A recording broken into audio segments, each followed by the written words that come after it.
کوئی نئی چیز باجوہ صاحب نہیں سامنے لا رہے، اور نہ ہی عمران خان صاحب سامنے لا رہے ہیں، نہ ہی آصف زرداری صاحب سامنے لا رہے ہیں، نہ شہباز شریف صاحب سامنے لا رہے ہیں۔ پچھلے 6 مہینے میں جنرل قمر جاوید باجوہ صاحب نے ڈبل نہیں ٹرپل گیمز کی۔ عمران خان اس کا 5% بھی آپ کو نہیں بتا رہے، شہباز شریف صاحب 1% بھی نہیں بتا رہے، زرداری صاحب ½ % بھی نہیں بتا رہے، اور جو آپ جس کالم کا آپ حوالہ دے رہی ہیں جاوید چودھری صاحب کا، وہ کالم بھی ایک ون سائیڈڈ ورژن ہے۔ اس میں جو ایک بات کہی گئی ہے جی کہ جنرل باجوہ نے عمران خان سے NRO دلوایا آصف زرداری صاحب کو، اور آصف زرداری صاحب کے تمام کیسز کراچی جو ہیں وہ ٹرانسفر ہو گئے۔ یہ بات بالکل غلط ہے، ایک بھی کیس آصف زرداری کا کراچی ٹرانسفر نہیں ہوا، ایک بھی کیس ٹرانسفر نہیں ہوا۔ باجوہ صاحب یہ کیوں نہیں بتا رہے جاوید چودھری صاحب کو کہ پچھلے سال انہوں نے مئی کے مہینے میں آصف زرداری صاحب کو جنرل فیض کے ذریعے پریشرائز کیا کہ جس طرح ہم نے نواز شریف صاحب کو میڈیکل گراؤنڈز پہ پاکستان سے باہر بھیج دیا ہے، آپ بھی چلے جائیں، اور زرداری صاحب نے انکار کر دیا۔ تو باجوہ صاحب تو ہیلپ آؤٹ کر رہے تھے عمران خان کو، عمران خان کا پریشر تھا کہ ان کو گرفتار کرو، تو باجوہ صاحب گرفتار کرنے کی بجائے ان کو پاکستان سے نکالتے جا رہے تھے۔ اور باجوہ صاحب نے یہ کیوں نہیں بتایا، بتائیں نا نام، اس افسر کا نام بتائیں کہ جس کو انہوں نے اس سال یعنی کہ جو پچھلا سال گزر گیا مارچ اپریل میں، کون سے ایک افسر کو وہ BAP والوں کے پاس بھیجتے تھے، بلوچستان عوامی پارٹی کے، عمران خان کا ساتھ نہیں چھوڑنا۔ عمران خان کہتے ہیں جی کہ BAP کو اور MQM کو کہا گیا کہ میرا ساتھ چھوڑ دو، بات بالکل الٹ ہے۔ باجوہ صاحب پوری پاکستان آرمی کو، ISI کو بائی پاس کر کے پرائیویٹ کانٹیکٹس کے ذریعے پریشرائز کر رہے تھے MQM کو اور BAP کو کہ عمران خان کا ساتھ نہیں چھوڑنا۔ وہ صرف انہوں نے تنکا لگایا تھا ایک، باجوہ صاحب نے، وہ چاہ رہے تھے عمران خان کو تھوڑا بلیک میل کریں، لیکن عمران خان صاحب جو ہیں وہ ان کو ساری ان باتوں کا پتہ ہے، لیکن وہ بھی غلط بیانی کر رہے ہیں، باجوہ صاحب بھی غلط بیانی کر رہے ہیں۔ لہٰذا میں اب ایک پوری لمبی ایک آپ کو داستان سنا سکتا ہوں کہ کہاں کہاں کے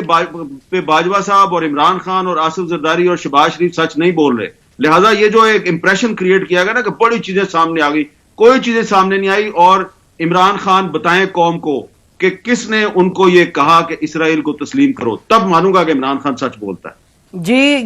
یہ تو بات کلیئر تھی کہ کہیں سے ایک لابی تو آئی تھی، سوشل میڈیا بھرا ہوا تھا، اور آپ کو یاد ہے ہم بھی بیٹھے تھے ایک میٹنگ میں جب بات ہوئی تھی کہ جی اسرائیل کو ریکگنائز کریں، اس پہ ہم نے بالکل اتفاق نہیں کیا تھا۔ اچھا، تو حامد آپ کہہ رہے ہیں کہ جو آپ کہہ رہے ہیں کہ جی جو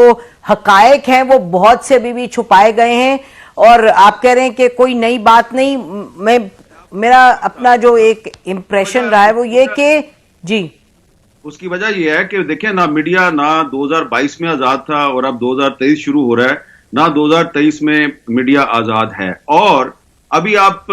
میں تو پہلے بھی یہ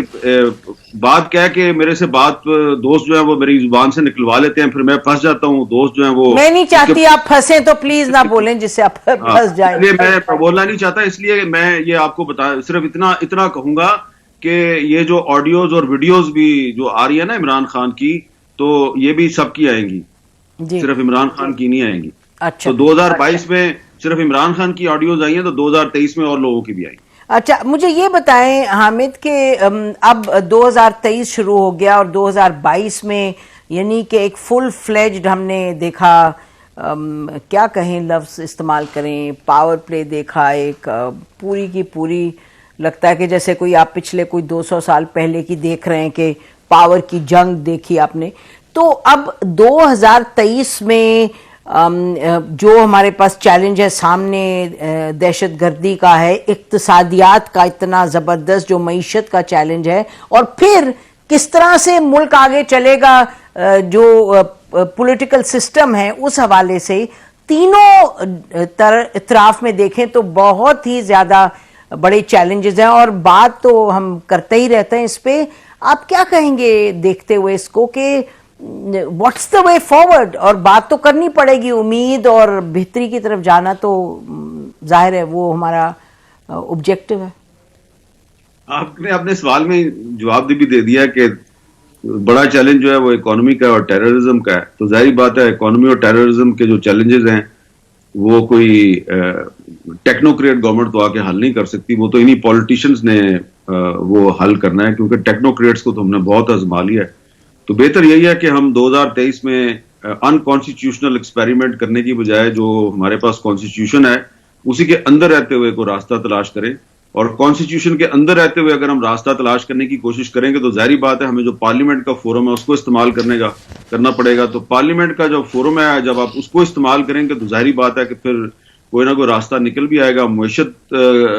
کے جو پرابلمز ہیں ان کا بھی راستہ نکل آئے گا. اور ٹیررزم کا جو معاملہ ہے اس پہ پہلے بھی آپ کی پارلیمنٹ کے ذریعے بہت سی امینڈمنٹس کروا کے اسپیشل کورٹس بنوائی گئی, ملٹری کورٹس بنوائی گئی, مسئلہ حل نہیں ہوا. تو اب میرا خیال ہے کہ تمام سٹیک ہولڈر جو ہیں وہ اگر پارلیمنٹ کی چھتری تلے بیٹھ کے کوئی مسئلہ حل کرنے کی کوشش کریں تو بہتر ہوگا.